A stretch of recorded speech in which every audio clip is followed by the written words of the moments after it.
Already we have seen the mathematics background required for Nyquist stability criterion. Already we have seen. Today, let us see the Nyquist stability criterion. Nyquist stability criterion.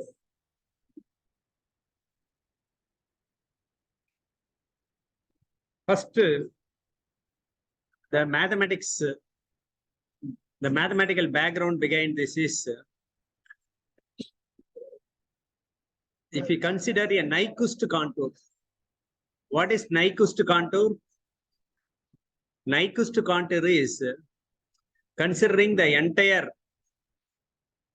RHS is the Nyquist contour.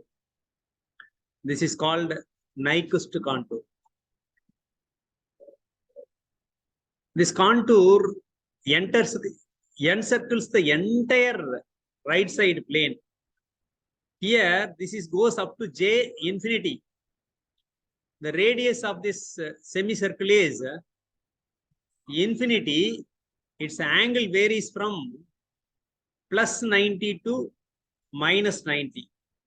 That is plus pi to minus pi. Here, it comes to minus J infinity, then comes to 0. Therefore, the contour is the entire RH plane. For this, this contour is mapped on G of S.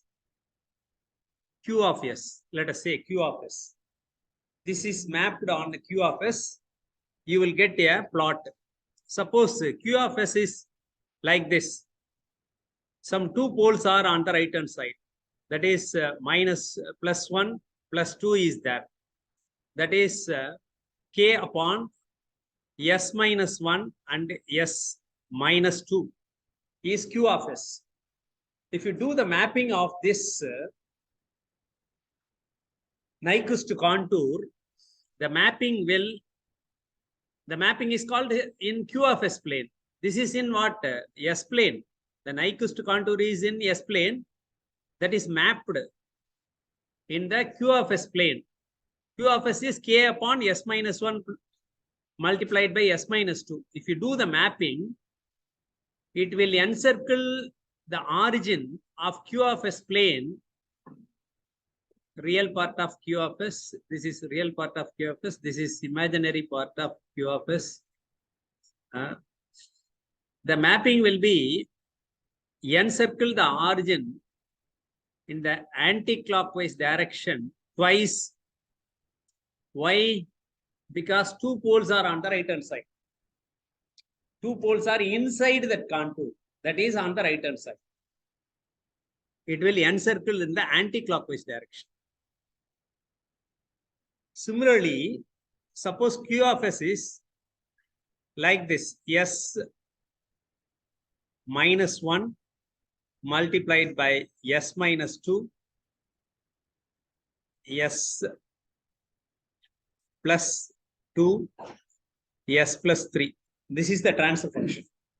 If you do the mapping on this Q of S, what you will get is, again, in the Q of S plane, it will encircle the origin in the clockwise direction twice. In the clockwise direction twice. How to say the direction? Because here we are doing the mapping in the clockwise direction. It gives the values in the anti-clockwise direction. That's why it is encircle the origin in the anti-clockwise direction. Again, we are considering in the clockwise direction only. It is also in the clockwise direction. The values will move in the clockwise direction twice, because two zeros are inside the contour. That is on the right hand side. Suppose I'm having another system in that is Q of S. The mapping is done for this entire right hand side plane. The contour is up to infinity. Here up to minus J infinity. Its radius also infinity. I am selecting Q of S such a way that K of S minus 1, S plus 2 upon s minus 3, s minus 4. 1, 0 is at minus 1. 1, 0 is at minus 1. And one pole or two poles are there. That is one at minus 3. Another one is at minus 4. Therefore, if you do the mapping, that is substituting all points on the contour in Q of S, you will get another contour here, the Q of S plane. Here, it will encircle how many times 1, 0 and 1 pole will be getting cancelled. That's why it will encircle in the anti-clockwise direction only once. Why? In the first case, number of poles equal to number of right-hand side poles. P is number of right-hand side poles. P equal to 2. That's why it encircle the origin in the anti-clockwise direction that many times, 2 times. Here, number of zeros is 2. Z equal to 2. Only we are talking about P and Z here. Definition is whatever on the right-hand side. That is inside the contour. So here 2 zeros are inside that contour. That's why Z equal to 2. But P equal to 0 here. P means not number of poles.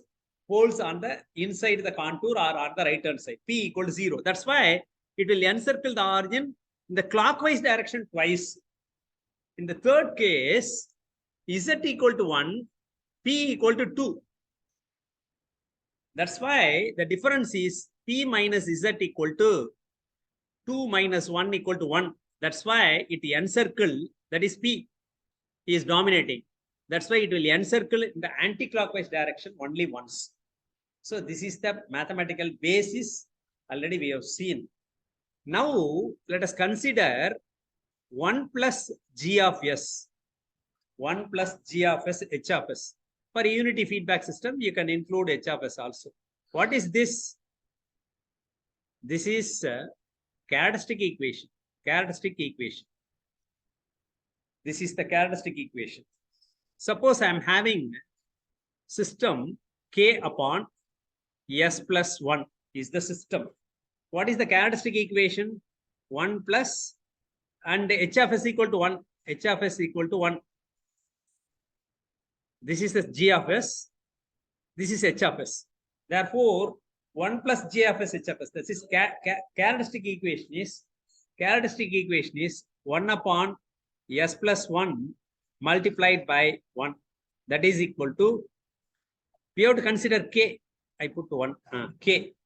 K upon S plus 1 multiplied by 1. If you simplify this, what you will get?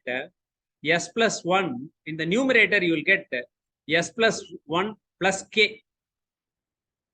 S plus 1 plus K. What is denominator? You notice that denominator of 1 plus GH and denominator of open loop system are same. What is numerator?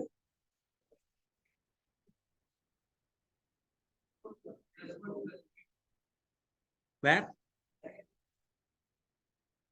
Yes. Yes, thank you. This is plus 3, plus 4, plus 1. Yes. Plus 1, plus 3, plus 4. The poles are positive values. I have to enter. Okay. What I am saying is correct. Thank you. Plus 1, plus 3, plus 4. Okay. Here, we have to understand that in a characteristic equation, denominator polynomial is open loop denominator. Open loop denominator. What is numerator? Numerator is closed loop denominator. You find the closed loop transfer function for this. What you will get? This is the transfer function, means there is no change in numerator. Denominator is sum of numerator and denominator plus K. This is T of S. You see that T of S equal to K upon S plus 1 plus K. So in a characteristic equation, numerator is the roots of numerator is closed loop poles. In other words, it is characteristic equation. The characteristic equation, numerator polynomial E gives closed loop poles. Am I correct or not? In a characteristic equation, numerator gives closed loop poles. Denominator gives open loop poles. So I can say that in 1 plus g of s h of s, the numerator gives closed loop poles. Denominator gives open loop poles. What we have to check for a closed loop system to be stable, the contour CGH. For what we are doing mapping? For GH only. Here we did the mapping for GH. We did the mapping for GH. That's why this mapping is called GH mapping. This contour is called CGH. That's what here it is written. If the contour CGH of the loop transfer function G of s, H of s in the GH plane corresponding to Nyquist contour, this is the Nyquist contour. In the S plane, encircles the point -1 plus J0 in the counterclockwise direction, that is anti-clockwise direction, as many times as the right of S plane poles of G of s, H of s. It means P number of times it should encircle. Then the closed loop system is stable. So the N must be equal to P. This way also you can remember. P must be equal to N. P in the last case, P equal to 2, N also equal to 2, therefore Z equal to 0. So P must be equal to N. That way also you can remember.